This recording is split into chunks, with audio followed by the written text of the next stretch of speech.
Живи, люби, кайфуй. Таков жизненный девиз ижевчанки Камилы Габдрахмановой. Вот уже 7 лет девушка передвигается на коляске, но это не мешает ей быть активной. В сентябре Камила представит Удмуртию на финале конкурса красоты и таланта «Невская краса-2020». Да, потому что я уверена, что в этом конкурсе участвуют девушки, преодолевшие жизненные трудности. И вот я как раз хочу узнать их опыт, их жизнь, их частичку жизни. Вот, и раскрыть в себе новую часть. На отборочном этапе Камила подготовила туристическую визитку Ижевска и разработала социальный проект для людей с ограниченными возможностями.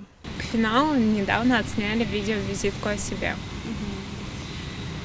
Также необходимо подготовить финальное платье, в котором мы будем дефилировать, и национальный костюм. Девушка учится на юриста, работает в строительной компании и состоит в молодежном парламенте города.